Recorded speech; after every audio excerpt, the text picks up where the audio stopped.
Hi, this is Calvin Castine. We're at the Holiday Inn in Plattsburgh, and I'm a little bit late, and this gentleman right here very graciously stuck around till I arrived. This is Mike Mannix, who we know for a variety of reasons. One of them is the voice of sports on radio for so many years, and he's now the executive director of the United Way. Is that your correct title, Marty? Right. Mike? Yeah. But he's here for another function as part of a committee for the Plattsburgh and Clinton County Chamber of Commerce. I'm going to let you take this. I know you're familiar with this end of a microphone, Mike.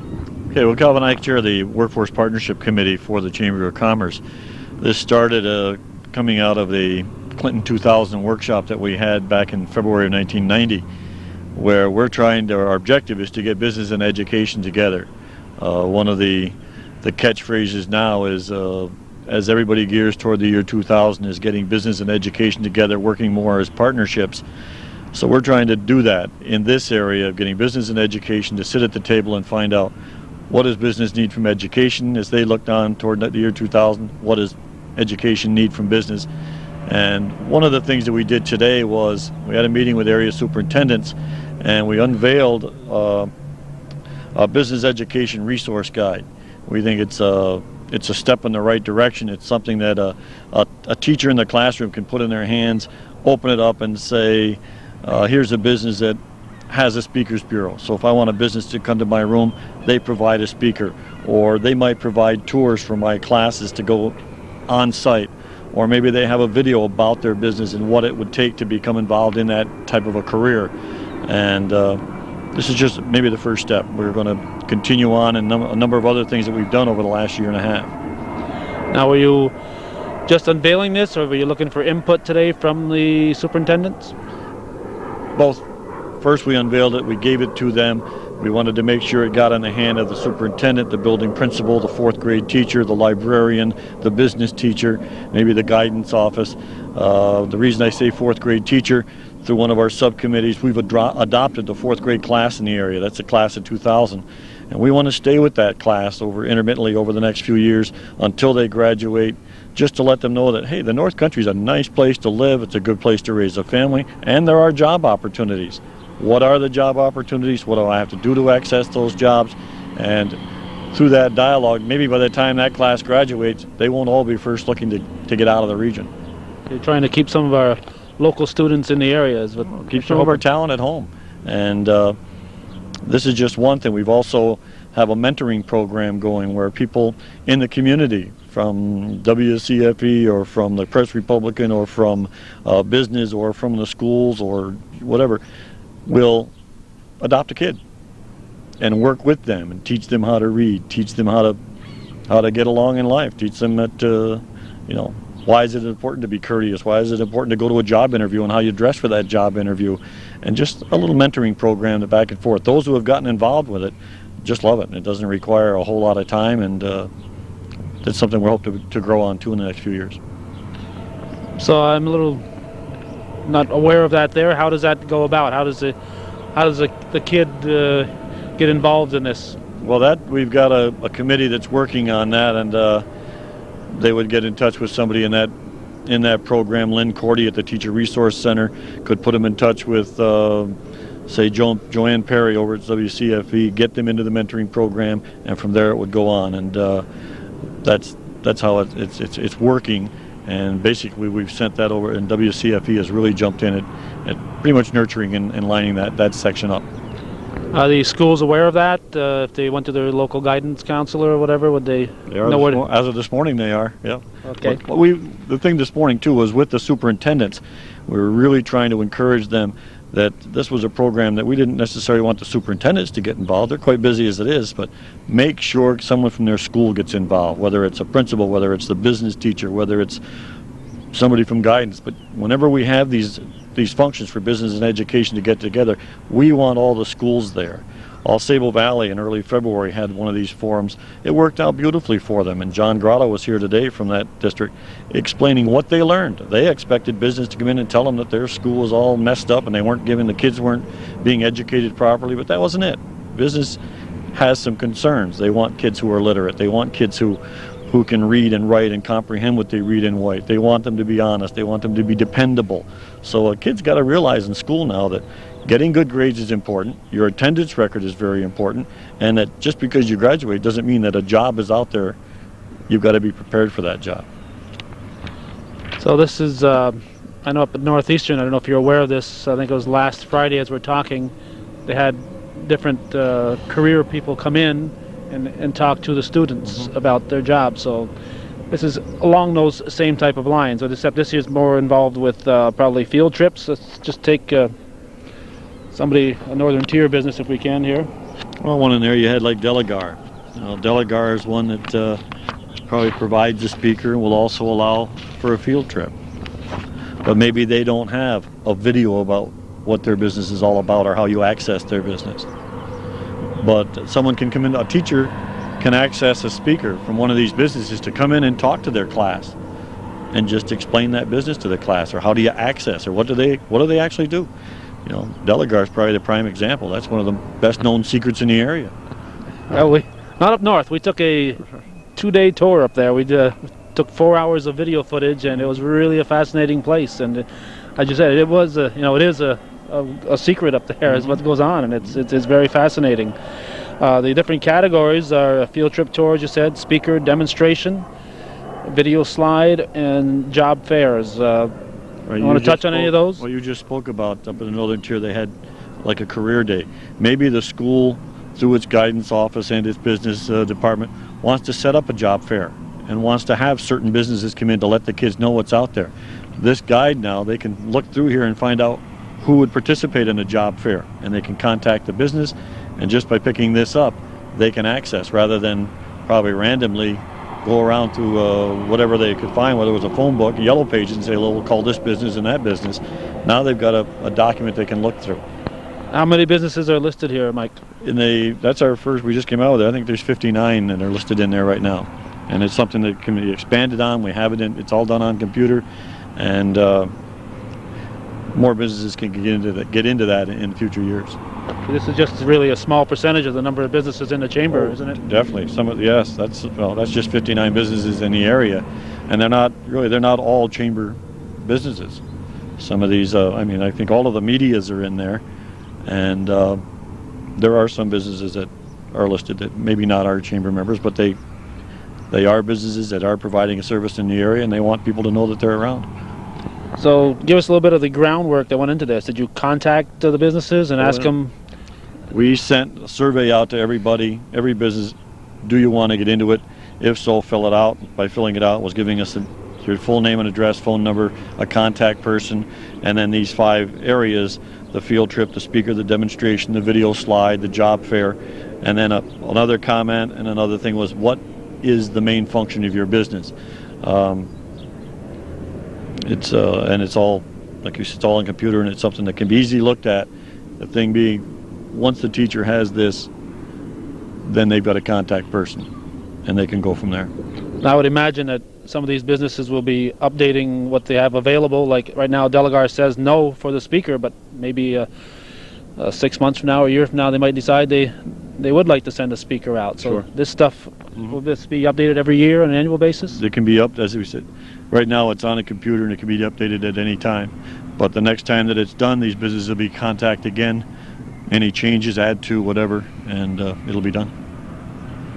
Okay. Anything else you'd like to mention about this, or anything else the chamber is working on at the moment? Well, what we're doing just with this project is the workforce partnership and getting business and education to talk, and to get them to various functions. Like we're planning now that hopefully in mid-May we'll have a full-day forum with a structured agenda where business and education will sit down, and they'll be able to tell each other very in-depth, I'm from business and this is what I'm looking for. And education can say, well, gee, we can't really do that, but how can we work more closely? And I'm from education, this is what I have to offer, and just really get a good, strong dialogue going. Eventually, this workforce partnership is going to move over and be taken over by the area's private industry council. And Jim Calnon, who's the exec, will be incorporating this partnership committee that we've been on for a couple of years into his daily routine. And we think that's the viable organization in this area to carry on with what we started here. There might be a few other people besides myself who are not all that familiar with the Private Industries Council. Could you tell us a little bit about what their function is? Well, PIC is an organization in the area. Private Industry Council it works with all of the area's education and business people and looks at this area. They have monies that they can use or get access to, and one of their charges was to look at business and education and getting to work more closely together.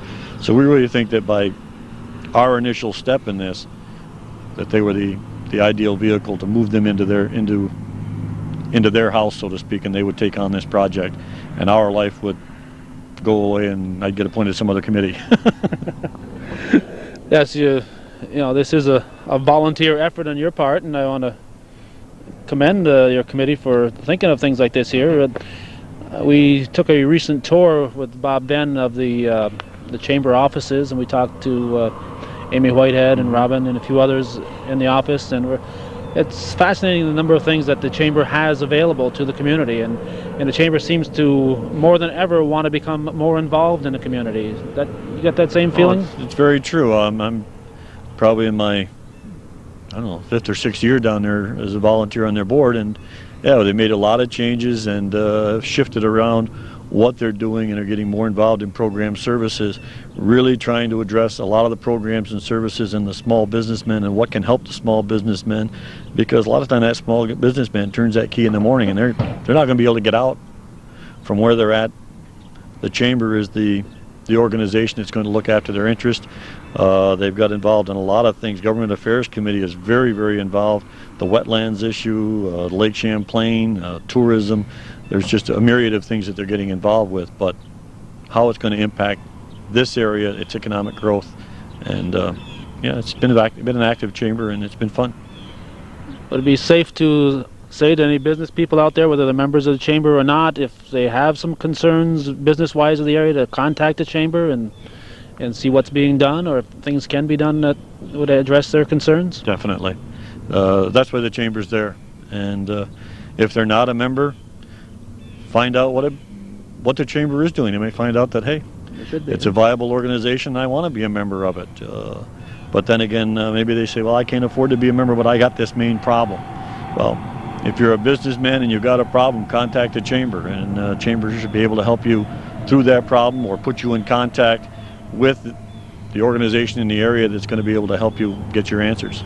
So obviously you're looking for members, but you're not there just to serve your members. You're there to serve the area. Well, they're always looking for members because it's a membership-driven organization, but they are also there to serve this area. And the prime thing is to economic development, tourism, and make sure that people know that this is one heck of a place to start a business and to raise a family. Now, anything else on this that you want to touch on? No. If anybody wants to get involved with this directory and learn more about it, they can just contact the chamber and they'll let them know. Now, sometime in August, you and I and Bob Venn are scheduled for a little tour of the United Way offices and what is going on with the United Way, but United Way has been in the news lately. Is there anything you want to tell the people out there regarding the local is it a council, or what do you call the local United Way? Well, our United Way of Clinton County, we think in the last few years has been very positive. We've made a lot of changes. There's lots more changes coming, but we're on the heels of 2 very successful campaigns. 2 years ago, Marty Mannix, who was with Northern Insuring Organization, chaired the campaign. That was very successful. Last year, Mark Berry of Champlain Development was the drive chairman, and another successful drive. And this fall, the drive will be chaired by Mike Whalen from Key Bank. So we've got drive chairman in place. We're recruiting volunteers right now. Our campaigns have grown. We've noticed a turnaround. We're going to get together in August. We'll be in our new buildings because the college has asked. Their college is taking our space, but a project with the area Adirondack Builders Association is enabling us to build a new office building up on the Tom Miller Road. So it's another change that we're doing. It's going to give us better visibility in the area and a chance to have our own place for meetings. Right now we go where everybody will let us use a room. And the problem you talked about, United Way being in some trouble, that's at the national level. The very important thing about United Ways is what a United Way organization does In our area, we're totally autonomous to national. They don't dictate anything to us. We use them to get campaign supplies, research and development, and some training. What happened at the national level, when the local United Ways learned about it, they immediately said three things. One, where in the world was their board of directors to let it happen? Secondly, he's got to go. And within 4 days he was gone. By he, I mean the director. And third, and most important to them, was most of the United Ways throughout the nation said they weren't sending any dues until we get a copy of an internal investigation. And that investigation is due out April 2nd. The national office already has felt the pinch because there's a cash flow. This all happened in their first quarter, so no one in that first quarter is sending them any money. Had this happened in their second quarter, at least they'd have had some money coming in. They have made a number of changes, but until that April 2nd investigation is out, given to locals to look at and review and see if the changes are adequate, I know in Clinton County there'll be no dues. Our dues are only $4,000 a year, and the dues really don't come from contributors' dollars because we use it off interest earned. But those monies aren't going to be forwarded until our board of directors in this area is satisfied with what's happening on the national. But it doesn't affect us locally because the United Ways locally are run by local people, local board of directors. We raise the dollars locally and we give it to agencies who are in this area providing services to the people in this area. So that should take any worries off people who may have concerns about our local United Way, that things will go on and continue as they have in the past and we're not going to be affected by any of this. We'll be affected, hopefully not adverse. Hopefully somebody won't hear about what happened nationally and just say, well, that's United Way and put a carte blanche on it. What happened nationally was wrong, and the man lost sight of his job where he was and the dollars. He was in a not-for-profit and was living the life of a corporate exec. That was wrong, and sadly he's paid the price. I mean, he's the guy who was the inventor of the whole thing and did a marvelous job, but he lost sight of where he was. But it doesn't affect the local. The dollars raised locally stay here to work with the people in this area. One final thought, Mike, getting back to the chamber as we were talking. We had that jet flying over. If the chamber hadn't done such a good job last year, we wouldn't have had to talk so loud. So I think there's another aspect of what the Chamber of Commerce is all about when they fought for Plattsburgh Air Force Base very successfully. And to many of us, that a roar of the jet going over is music to our ears. Yep, that was probably the Chamber's finest hour. An awful lot of people got involved in that, not just the Chamber, but the Chamber was the one that jumped out in the middle of the table and said, we've got to act now, and let's get together, and pull people together. And through their efforts, a lot was done in a very short period of time, and yes, the base was saved. Now the Chamber hasn't sat back on that. We have formed through the leadership of Herb Carpenter, who's the Chamber president now, there's been a committee formed, Team Plattsburgh. And Team Plattsburgh was coining a phrase from Colonel Laterme, who's the head of the 380th right now. But Team Plattsburgh is working very hard right now to prepare for any possible look down the future when they had to come up with a base closure list in '93. We want to make sure Plattsburgh's not on that list. And so the homework is being done to prepare rather than having a week we're going to have a little over a year. No last-minute efforts this time. Well, thanks for chatting with us, Mike. Oh, thank you, Calvin. We've been talking with Mike Mannix and his role with the Chamber of Commerce, but as you also heard, he's a many-faceted individual, and we'll be touching more on that as we get into August and go and talk about the United Way.